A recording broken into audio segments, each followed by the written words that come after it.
नहीं, मुझे छोड़ दो, मुझे जीना नहीं है, मुझे मरने दो। राजहंस मेंटल अस्पताल के वार्ड नंबर 3 से आवाज आ रही थी। 26 साल की आरुषि 60 साल की ऐसी महिला लग रही थी जिनके चेहरे की चमक चली गई थी। सांवला रंग, लंबे बाल, आरुषि मूर्ति सी लगती थी, पर आज वह पत्थर से सख्त लग रही थी। वह 1 महीने से वहां भर्ती थी क्योंकि उसका मानसिक संतुलन बिगड़ गया था। उसका केस देख रही डॉक्टर नेहा पटेल ने उसके पिछले जीवन के बारे में जानना चाहा। उन्होंने सभी जानकारी उसके गांव मलकापुर यहाँ जाकर ली। वह एक बहुत बुद्धिमान और बहुमुखी व्यक्तिमत्व की लड़की थी। उसे 12वीं कक्षा में 99% अंक मिले थे। उसके पिता चाहते थे कि वह डॉक्टर बने, लेकिन उसका एक अलग विचार था। वह एक शिक्षिका बनना चाहती थी।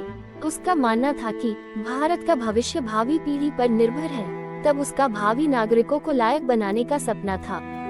उसके पिता ने भी उसका दाखिला डीएड में करा दिया। फर्स्ट ईयर चालू हुआ। 2 महीने में ही वह कॉलेज में मशहूर हो गई। सांवली होने के बावजूद वह गायन, चित्रकला और सभी कलाओं में पारंगत थी। इसके चलते उसने अपना एक अलग फैन बेस तैयार कर लिया था। उसमें गिरीश भी था। गिरीश बहुत सुंदर, गोरा, कद काठी में लंबा, पैसे वाले घराने का बेटा था। वह इस क्षेत्र में कैसे आया, ये तो प्रश्न चिन्ह था ही। कॉलेज की सभी लड़कियां उस पर फिदा थी, लेकिन उसका ध्यान सिर्फ आरुषि पर था। उसे उसके बिना कुछ भी सूझता नहीं था। वह उसकी हर हरकत पर नजर रखता था। यह मामला आरुषि के नजरों से नहीं बचा था, लेकिन उसको लगता था कि सभी अमीर लड़के बिगड़े हुए होते हैं। ईमानदारी तो होती ही नहीं लड़कों में, इसलिए वो जानबूझकर उस पर ध्यान नहीं देती थी। लेकिन एक दिन अचानक आरुषि पैदल घर जा रही थी, तब उसकी बेस्ट फ्रेंड भारती उसके साथ थी।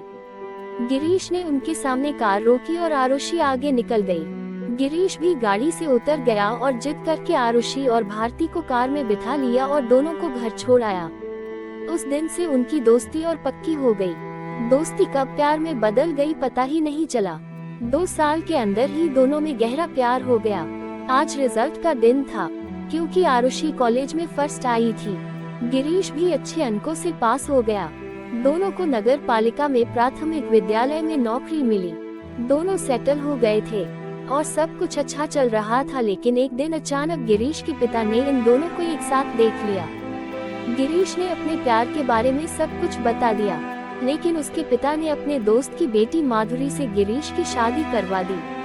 ये खबर आरुषि तक पहुंची और उस दिन से लेकर आज तक वह इस मौत का दंश झेल रही है। ये सब जानकर डॉक्टर नेहा पटेल इनको बहुत दुख हुआ। उन्होंने उसकी बहुत मदद की।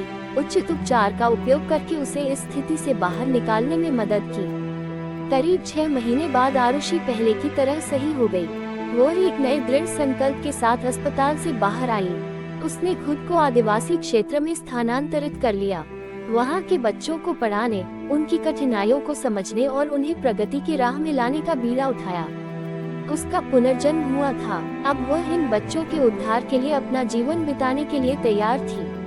अपने हंसमुख और प्यार भरे स्वभाव के कारण वह वहाँ सभी की चहेती बन गई। वह स्कूल में दोहरी अध्यापिका के रूप में कार्यरत थी।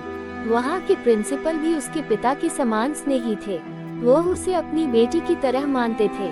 दोनों पति पत्नी आरुषि को खूब लाड प्यार करते थे। प्राचार्य सेवानिवृत्त होने वाले थे, इससे वह बहुत उदास महसूस कर रही थी। आरुषि को यहाँ बसे हुए अब 2 साल हो गए थे, लेकिन यादों ने उसका साथ नहीं छोड़ा था। कभी कभी वह बहुत दुखी होती, लेकिन आखिरकार वह खुद अपने मन को समझा लेती। आखिर प्राचार्य के सेवानिवृत्त होने का दिन आ ही गया। बेहद भावुक हृदय से उन्हें विदाई दी गई। गांव वालों ने बड़ा आयोजन किया। आरुषि अकेली रह गई। उस दिन वह बहुत रोई। अगले दिन जब वह स्कूल गई तो उसे पता चला कि एक नए शिक्षक स्कूल में आए हैं। सरपंच शिक्षक को स्कूल ले आए। उसे अपनी आंखों पर विश्वास नहीं हो रहा था, क्योंकि वह नया शिक्षक गिरीश था। उसने अपने चेहरे पर कोई भाव नहीं दिखाया। उसने स्वागत समारोह आयोजित किया। सरपंच और ग्रामीण गए समारोह में। अब तो आरुषि से नहीं रहा गया। उसने उससे पूछा, तुम यहाँ क्यों आए हो? तुमने मुझे फंसाया और अब तुम देखने आए हो कि मैं जिंदा हूँ या मर गई। ये कहते हुए उसकी आंखों से लगातार आंसू बह रहे थे। गिरीश की आंखों से भी आंसू बह रहे थे। गिरीश बोला, अरे सिर्फ मुझे एक बार अपना पक्ष रखने का मौका दो। और वह बोलने लगा, पिताजी ने मेरी कुछ नहीं सुनी और मेरी शादी करवा दी। मैंने उसे सब कुछ बता दिया था कि मैं सिर्फ आरुषि से प्यार करता हूँ। मैं तुम्हें अपने दिल में जगह नहीं दे सकता। वह भी कुछ नहीं बोली, वह समझदार थी। 2 महीने बाद बाजार जाते समय अचानक उसका एक्सीडेंट हो गया और वह इस दुनिया से चली गई। मैं क्या करूं, मुझे कुछ समझ में नहीं आ रहा था। उसके सारे काम पूरे करके मैंने तुम्हारा पता लगाया और स्थानांतरण आवेदन प्रस्तुत किया। बड़ी मेहनत से मुझे ये स्कूल मिली। तुमसे दूर होकर भी मुझे कभी खुशी नहीं हुई। मैं अपनी बाकी की जिंदगी तुम्हारे साथ बिताना चाहता हूँ Aarushi. Will you marry me Aarushi? Aarushi ने जल्दी से गिरीश को गले लगा लिया। गिरीश ने कहा कि नियति को भी यही मंजूर था। उम्मीद करती हूँ आप सबको मेरी कहानी पसंद आई है, तो चैनल को सब्सक्राइब करें, मेरी वीडियोस को लाइक करें और ज्यादा से ज्यादा शेयर करें। मिलते हैं अगली वीडियो के साथ।